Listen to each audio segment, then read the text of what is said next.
Everyone, मेरा नाम doctor Neha Joshi है और मैं एक आयुर्वेद डॉक्टर हूँ और मेरे YouTube channel doctor Neha Joshi care clinic में आपका स्वागत है। आज का जो वीडियो है जो आप लोगों ने सेलेक्ट किया था वो है सीने में जलन। अब आप लोगों ने कैसे सेलेक्ट किया, अगर कुछ लोग नए लोग ये वीडियो देख रहे हैं तो मैं उनको बता देती हूँ कि मैंने 5 दिन पहले अपनी कम्युनिटी पर एक पोस्ट डाली थी और आप लोगों से सवाल पूछा था कि किस चीज़ के ऊपर आप वीडियो देखना चाहते हैं। आप लोगों ने वोटिंग करके, वहाँ जो वोट का ऑप्शन था, वोट करके आप लोगों ने डिसाइड किया है कि आप लोगों को जानना है कि सीने में जलन के क्या क्या कारण हो सकते हैं। चलिए अब हम वीडियो स्टार्ट करते हैं। देखिए, सीने में जलन होना, सीने का मतलब होता है कि गले से नीचे, यहाँ ये वाला जो हिस्सा रहता है वहां से आपके स्टमक की स्टार्टिंग, यानी कि जो आपका चेस्ट वाला एरिया होता है इसके ठीक नीचे, इस हिस्से में जलन का होना जनरली सीने में जलन के रूप से लोग बोलते हैं कि हाँ उनको इस हिस्से में जलन महसूस हो रही है। यहाँ पर भी 2 तरीके के सिम्टम आते हैं। फर्स्ट थिंग होता है कि आपका जो लोअर हिस्सा है, इस जगह पर आपको ऐसा लगता है कि कुछ कोयला जैसा रखा हुआ है। ठीक है, आपके चेस्ट के ठीक नीचे का जो हिस्सा होता है बिल्कुल मिड में, यहाँ आपको ऐसा लगेगा कि बहुत ज्यादा जलन हो रही है, बहुत ज्यादा जल रहा है। दूसरा एक सिम्टम होता है जब आपको ये गले का स्टार्टिंग हिस्सा ये आपको जलता हुआ महसूस होता है। यहाँ ऐसा लगता है कि कुछ कोयला रखा हुआ है, कुछ बर्निंग हो रही है, कुछ जल रहा है अंदर से। तीसरी चीज में होता है जब आपको पूरा चेस्ट का एरिया जलता हुआ बर्निंग सेंसेशन फील होता है, बहुत ज्यादा अनईजीनेस फील होती है और ये पूरा चेस्ट के एरिया है इसमें होती है। ये किसी भी प्रकार की जो ये बर्निंग है, जो सीने में जलन है, इसके जो रीजन होते हैं उसका सबसे सबसे सबसे इंपॉर्टेंट रीजन होता है हाइपर एसिडिटी का होना। यदि आपको कभी कभार किसी अचानक के कारण से कभी भी जलन महसूस हो रही है तो उसका बहुत ही सिंपल सा रीजन है कि आपके स्टमक में से जो एसिडिक कंटेंट है वो जरूरत से ज्यादा मात्रा में निकल गए और उस जरूरत से ज्यादा मात्रा में जो एसिडिक कंटेंट निकले हुए हैं उसके रिफ्लेक्स की वजह से आपको हार्ट बर्न की प्रॉब्लम हो रही है। ये बहुत ही ज्यादा नॉन सीरियस कंडीशन है, सभी को हो जाती है क्योंकि हमारे खान पान की लाइफस्टाइल अलग रहती है, टेंशन रहती है, बहुत सारे काम रहते हैं हम लोगों के आसपास में, इसकी वजह से कभी कभी ये प्रॉब्लम हो जाती है। और यहाँ आपको किसी भी प्रकार की कोई टेंशन लेने की जरूरत नहीं है। यदि आपको कभी भी ऐसा फील हो कि आपके सीने में जलन महसूस हो रही है तो आपको सिंपल जो मार्केट में आने वाला डाइजिल या जेलुसिल होता है, दोनों के ही ऐड टीवी में आते हैं, दोनों ही फेमस ब्रांड है एंटा एसिड के, दोनों में से किसी को भी आपको ले लेना है। 5-5 ml की मात्रा में खाली पेट ले लीजिए, जैसे ही आप इसको लोगे आपको आराम मिल जाएगा। दूसरा एक तरीका होता है कि यदि आपके पास ये अवेलेबिलिटी नहीं है तो सिंपल खाने का सोडा, आपके घर में या जो किराने की दुकान पे खाने का सोडा मिलता है, आधे चम्मच की मात्रा में यानी कि 3 ग्राम की मात्रा में आपको इसको पानी के साथ लेना है। पानी में घोल के आपको नहीं लेना है, आपको खाने का सोडा मुंह में रखना है और ऊपर से पानी पी के उसको घुटक लेना है। इससे बहुत ही सिंपल सा चीज है।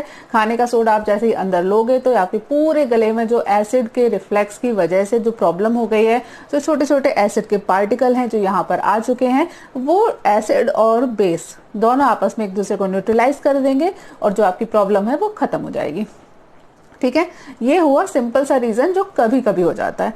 अब एक चीज समझो, यदि किसी व्यक्ति को सीने में जलन कंटिन्यूअस रूप में हो रही है, हर दूसरे दिन ये प्रॉब्लम होती है, हर तीसरे दिन ये प्रॉब्लम होती है, रोज हो रही है या जब भी होती है तो उसकी जो इंटेंसिटी है, जो पेन है वो काफी ज्यादा होता है, तो ये एक सीरियस हेल्थ इशू है। सीरियस हेल्थ इशू कैसे है कि होता तो वही है जो मैंने आपको स्टार्टिंग में बताया, लेकिन ये रोज होने लगे।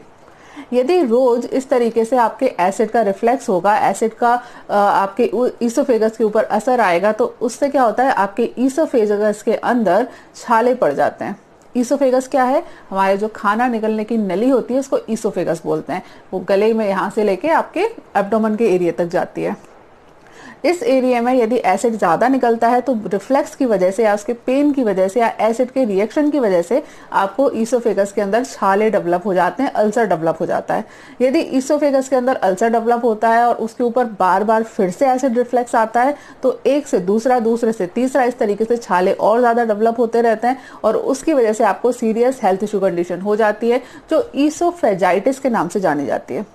ईसोफेजाइटिस क्या होता है कि ईसोफेगस में सूजन का आ जाना। आती क्यों है, उसका सिंपल सा रीजन होता है हाइपर एसिडिटी।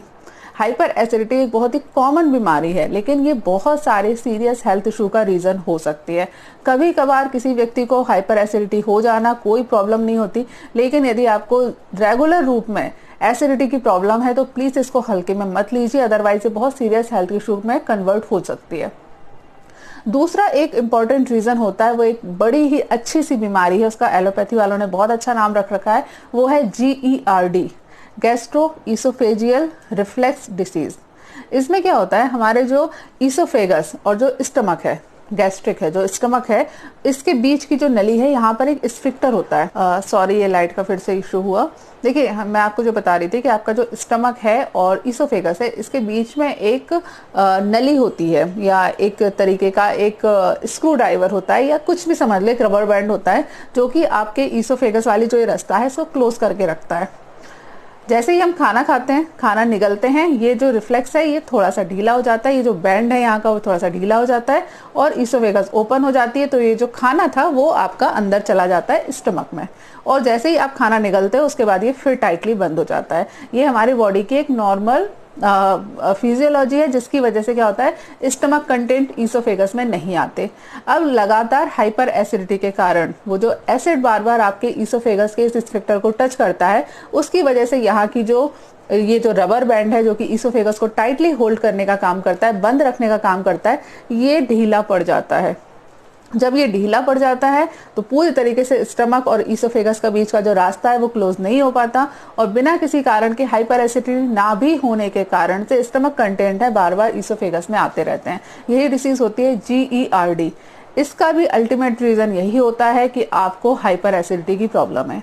एक सिंपल सी बीमारी है एसिडिटी, और ये इतने सारे सीरियस हेल्थ इशू का मेन रीजन होती है। आपके ईसोफेगस पे छाले पड़ रहे हैं, ईसोफेगस में सूजन आ रही है जिसको ईसोफेजाइटिस कहा जाता है, और GERD डिसीज हो जाती है। ये सारी जो प्रॉब्लम है, सिंपल सा इसका रीजन होता है सीने में जलन का होना, हाइपर एसिडिटी का होना। अब यहाँ आपको ट्रीटमेंट क्या लेना है? पहली चीज जो मैंने आपको स्टार्टिंग में बताई कि कभी कभार आपको हाइपर एसिडिटी हो जाती है तो कोई टेंशन लेने की जरूरत नहीं है। सिंपल जेलोसिल या डाइजेल, दोनों ही ब्रांड हैं, टीवी में आपको इनके ऐड आते हैं, बहुत ही आसानी से आपको किसी भी मेडिकल स्टोर पर आपको मिल जाएंगे। ये आपको लेना है 5-5 ml की मात्रा में सुबह शाम खाना खाने के बाद में, ठीक है। इसके बाद अगर क्रोनिक रूप से प्रॉब्लम हो रही है तो आपको एसिडिटी का प्रॉपर ट्रीटमेंट लेने की जरूरत है। हाइपर एसिडिटी के जो ट्रीटमेंट है, मैं ऑलरेडी पुराने वीडियोस में काफी ज्यादा डिस्कशन कर चुकी हूँ। अभी मैं आपको सिंपल सा एक मेडिसिन बता देती हूँ, वो ये है कि आपको सुबह सुबह खाली पेट अविपत्तिकर चूर्ण का प्रयोग करना है। अविपत्तिकर चूर्ण जो है वो 5 ग्राम की मात्रा में 1 चम्मच, यानी कि 5 ग्राम मतलब 1 चम्मच की मात्रा में सुबह सुबह खाली पेट सादे पानी के साथ आपको लेना होता है। दूसरा, आपको पेट साफ करना बहुत ज्यादा जरूरी है, तो पेट साफ करने के लिए हाइपर एसिडिटी की कंडीशन में त्रिफला चूर्ण बहुत ज्यादा अच्छा काम करता है। आप त्रिफला चूर्ण 5 ग्राम की मात्रा में रात को खाना खाने से 2 घंटे बाद गुनगुने पानी के साथ 1 चम्मच की मात्रा में लीजिए। इससे आपका क्या होगा, आपका पेट के अंदर जो एसिड है वो न्यूट्रलाइज हो जाएगा और स्टूल के माध्यम से, शरीर से निकलने वाले मल के माध्यम से शरीर से बाहर निकल जाएगा।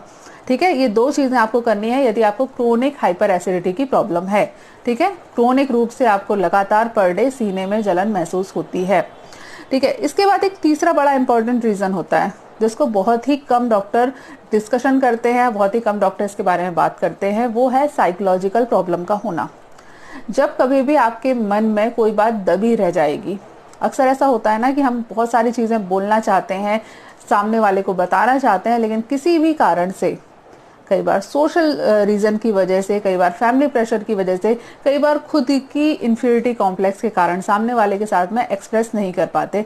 ऐसी कंडीशन में अक्सर हाइपर एसिडिटी की प्रॉब्लम डेवलप होती है। यदि इस कारण से हाइपर एसिडिटी डेवलप हो रही है तो आपको साइकोलॉजिकली स्ट्रांग होने की जरूरत है। और साइकोलॉजिकली आप क्या कर सकते हो? फर्स्ट ट्रीटमेंट है इसका लाउड क्राई, जोर से रो लो एक बार।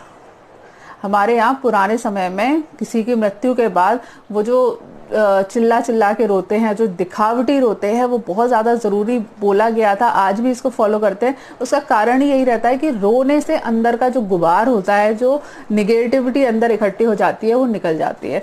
तो जोर से रोना बहुत बहुत बहुत ज़्यादा अच्छी चीज़ है। अगर आपको ऐसा लगता है कि आपको साइकोलॉजिकली किसी प्रकार की प्रॉब्लम है तो प्लीज़ महीने में एक बार रोया करो, जी भर के रोया करो। बहुत बहुत बहुत अच्छी चीज़ है। मेरे यहाँ ऊपर चूहा घुस गया है। एनीवे, दूसरी चीज़ है जोर से चिल्लाना। ये भी बहुत ज़्यादा अच्छा तरीका होता है।